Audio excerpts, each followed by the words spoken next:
How's it going? Welcome to the village.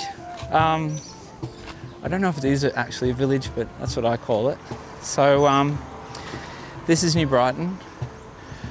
I live in South Golden Beach, which is just across the way on the other side of the creek there. It's kind of like a little secret world. I don't know if people really realise it's here. I grew up in the Riverina down in near the Murray in southern New South Wales. That's where all the Spiderbait grew up in the same town called Finley. I just love living by the ocean after living in the city for so long, and it's just a cool place to live. I mean, the list is endless of musicians from up this way. All the Skeggs guys live in this area. The ocean's just sick. You know, and I grew up in a farming town, so that's funny. We should actually, I didn't actually plan this, but just up here is a house I wrote a lot of our last record in, actually. I sort of set up a studio inside because I just wanted to do something outside my own studio, my own setup, and just almost be away from home.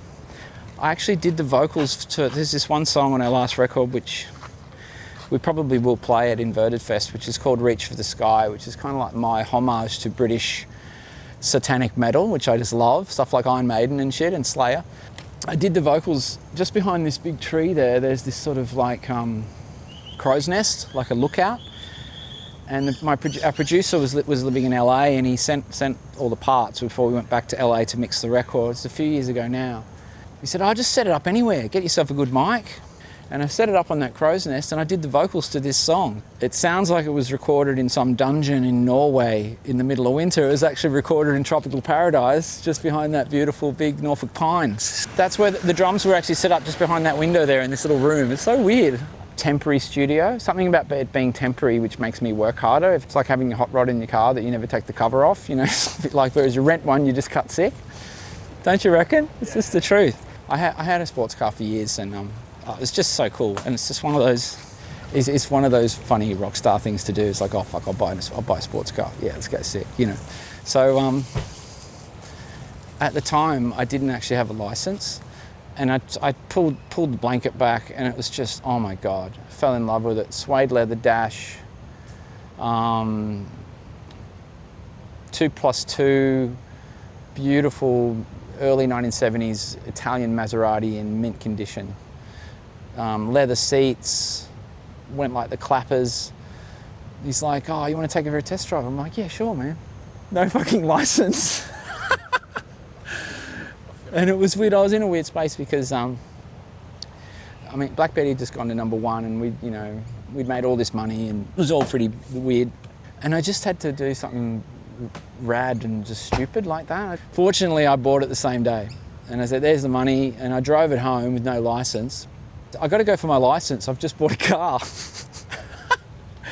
So I went for the license, got the license, and then that car, ended up being in a film clip, silk suits, and did a lot of funny photo shoots with it, and went on some crazy trips, and almost crashed it like 3 times. So let's go up here. This is our beach here. It's the version we did was the Ram Jam version that we loved when we were kids in the late 70s, early 80s. We'd already been a band for a lot of years before that song. Like, you play big rock shows, or you might go to award shows, or Triple J might smash your stuff, or there's all sorts of stuff. But having a #1 is a particular kind of weird feeling. It sort of goes, it feels sort of historically significant in a way in terms of the history of pop music. I mean, we also won the Hottest 100 with Buy Me a Pony, a different song. So we've had a kind of 2 different types of #1 experiences. And it's just one of those things that if you're lucky enough to get it, you're just like stoked, yeah, that's good. And very, very unexpected for all of us, So yeah, it was sick. I live just down here. I can't ride this bike on the beach, sadly, otherwise I'd just ride and say bye, but this is not a very good beach bike. I think live music is just one of those things that I don't think it'll ever die, but I think one of the things that was really scary for a lot of people in the arts and a lot of fans about it was last year, for the first time, a lot of people thought it might. Shows like this, the fact that they're happening in Queensland, to me, it shows it's not over and it's only just beginning again.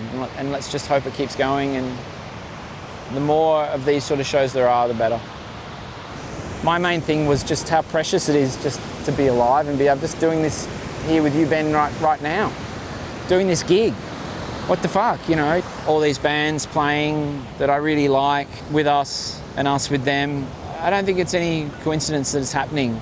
It feels to me like fucking destiny, and I just can't wait for it to happen. I mean, if I could, I'd just ride along the beach all the way up to the show and just ride on the stage, but that's not going to happen. Looking forward to it heaps. Can't wait to see Skeggs, they're fucking sick. And Chats and Wax and all the other bands, all the other insane stuff that's going to go on. And if I survive long enough, I'll see you all there. So let's all do it on the 1st of May.